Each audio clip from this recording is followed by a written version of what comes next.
구독, 좋아요 꾹꾹. 여러분 반갑습니다. 말씀창고의 서현 목사입니다. 오늘도 시청해주셔서 감사합니다. 여러분의 구독과 좋아요, 알람 설정으로 저희 채널을 응원해주세요. 항상 함께 해주셔서 감사합니다. 오늘은 오바댜 1장 15절부터 21절 말씀입니다. 오늘은 오바댜의 후반부에 해당되는 말씀입니다. 하나님께서 어떤 말씀을 주실까요? 오늘은 여호와의 날에 일어날 일에 대해서 주님이 말씀하고 계십니다. 구체적으로 어떤 이야기인지 오늘 말씀을 통하여서 우리에게 주시는 하나님의 마음을 함께 묵상해 보기 원합니다. 15절부터 말씀입니다. 왜냐하면 모든 민족들에게 여호와의 날이 가까이 왔기 때문이다. 내가 행한 행실이 그대로 내게 이루어질 것이며 내 행한 대로 내 머리 위로 돌아갈 것이다. 너희가 내 거룩한 산에서 마신 것처럼 모든 민족들이 계속 마실 것이다. 그들이 마시고 또 마셔 그들이 본래 없었던 것처럼 될 것이다. 그러나 시온산에는 피할 사람이 있고 그곳은 거룩한 곳이 될 것이다. 야곱 족속은 자기 유업을 차지하게 될 것이다. 야곱 족속은 불이 되고 요셉 족속은 불꽃이 될 것이다. 그러나 에서 족속은 그루터기가 돼 그들이 그것들을 태우며 삼킬 것이다. 에서 족속은 살아남은 사람이 하나도 없을 것이다. 여호와께서 분명히 말씀하셨다. 네게브 사람들이 에서의 산을 차지할 것이다. 또 서쪽 평지의 사람들이 블레셋 땅을 차지할 것이다. 그들이 에브라임의 영토와 사마리아의 영토를 차지할 것이다. 베냐민은 길르앗을 차지할 것이다. 포로 생활에서 가나안으로 돌아온 이스라엘 사람들은 사르밧까지 영토를 갖게 될 것이다. 스바랏에 있는 예루살렘 출신의 포로들은 네게브의 성읍들을 갖게 될 것이다.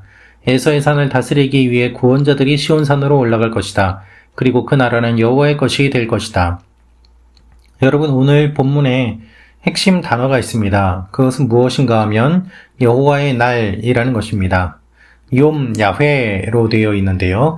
욤이라는 말은 날이라는 뜻이고 야훼라는 말은 여호와, 하나님이라는 뜻입니다. 욤 야훼로 오늘 말씀이 기록되어 있는데 성경에서 항상 여호와의 날은 다음과 같은 몇 가지 의미를 갖게 됩니다. 첫 번째로 심판의 날입니다. 그리고 회복의 날입니다. 하나님의 통치가 실현되는 날입니다. 그래서 성경에 요엘서를 비롯하여서 여호와의 날이라는 표현들이 자주 나오는데 이렇게 기록된 여호와의 날이라는 표현은 하나님께서 심판하시는 날, 그리고 하나님의 백성들이 회복되는 날, 하나님의 통치가 실현되는 날, 이러한 여러 가지 의미들을 담고 있는 것이죠. 이것을 우리가 기억하면 좋겠습니다. 그렇다면 하나님께서 말씀하시는 이 여호와의 날, 이것이 본문에서는 어떻게 이야기를 하고 있는가? 오늘 본문에서 말하는 여호와의 날은 첫째로는 심판의 날, 즉 에돔을 향한 하나님의 심판이 온 열방과 만국으로 확대되는 것에 대한 이야기를 하고 계십니다. 두 번째로는 회복의 날임을 알려주고 계십니다. 이스라엘을 회복하시는 하나님의 구원의 내용들이 구체적으로 17절부터 기록되어 있는 것이죠. 그리고 또한 이 모든 것들을 통해서 하나님의 통치가 실현됨을 우리에게 알려주고 계십니다. 여러분, 우리가 이러한 질문을 던져볼 필요가 있습니다. 왜 여호와의 날인가? 라는 것입니다. 왜 여호와의 날인가? 여러분, 날, 즉 욤이라는 말은 성경에서 하나님께서 만드신 것임을 이야기하고 있습니다. 창세기 1장 5절에 처음으로 날이라는 말이 등장합니다. 이 말은 무엇을 의미합니까? 낮이 되고 밤이 되니 이는 첫째 날이니라.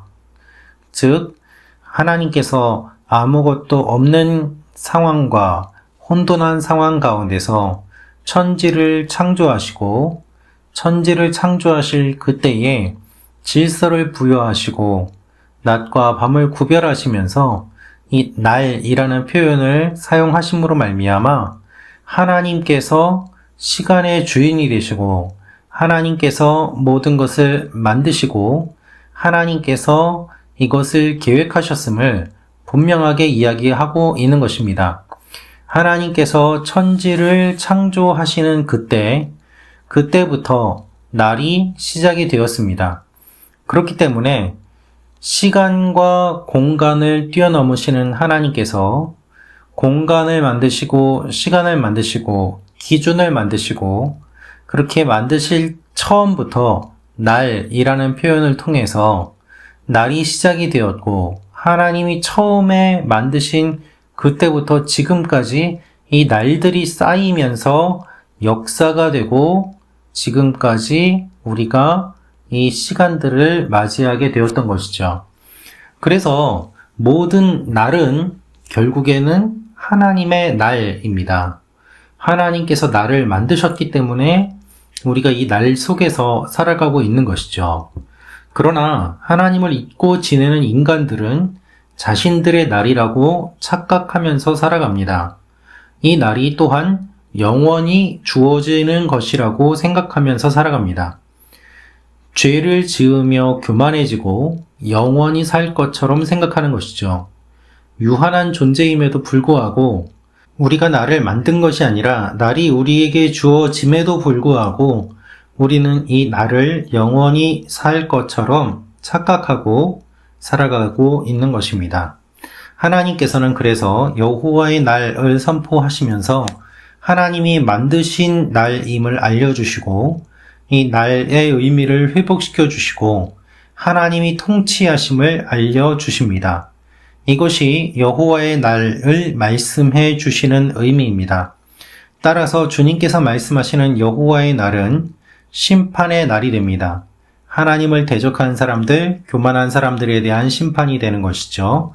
오늘 본문도 에돔을 향한 심판에서부터 결국 열방을 향한 심판으로 주님께서 이 심판의 의미를 확장시켜 주시는 것을 알 수 있습니다. 동시에 회복의 날임을 주님께서는 말씀하시는 것이죠.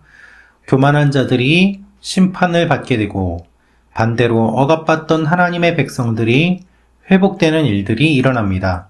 하나님께서는 그들이 행한 모든 것들을 그대로 갚아주십니다. 그래서 어렵고 힘든 상황 가운데서 믿음을 붙잡고 있던 하나님의 백성들을 강하게 하시고 그들의 명예를 회복시켜 주시는 것이 여호와의 날의 두 번째 메시지인 것이죠. 그리고 이것을 통하여서 하나님께서 진정한 통치자임을 말씀해 주고 계십니다. 결국 궁극적으로 창세기 1장 5절에서 하나님께서 만드신 그 여호와의 날이 마지막 때에 하나님께서 여호와의 날로 임하셔서 심판하심으로 말미암아 타락했던 이 모든 것들이 다시 원래대로 회복되고 창세기 1장 5절에 기록된 그 날, 그 날이 마지막에 여호와께서 다스리시는 그 날로 연결되면서 처음과 끝이 완성되는 일들이 일어남을 우리는 묵상해 볼 수 있습니다. 사랑하는 말씀 창고 가족 여러분, 이 여호와의 날은 반드시 임하는 날입니다. 그리고 오늘이 여호와의 날이 될 수도 있습니다. 우리 한 사람 한 사람이 이 날을 기억하며 소망하며 낙심치 않고 주님의 길을 걸어가는 것이 필요한 이유입니다. 여러분을 괴롭히는 사람들, 또한 거대해 보이는 유혹과 악의 세력들 반드시 주님께서 기억하시고 무너뜨리십니다. 그리고 소수인 하나님의 백성들을 세워주시고 하나님의 나라가 임할 때에 어떤 일들이 일어날지를 분명하게 보라고 격려하십니다. 오늘도 이 메시지를 묵상하며 주님 앞에 나아가는 여러분과 제가 되기를 원합니다. 기도하겠습니다. 아버지 하나님, 주님의 날을 소망하며 살아가는 하나님의 사람들이 되게 하여 주옵소서. 그 의미를 묵상하며 살게 하여 주옵소서. 예수님의 이름으로 기도합니다. 아멘.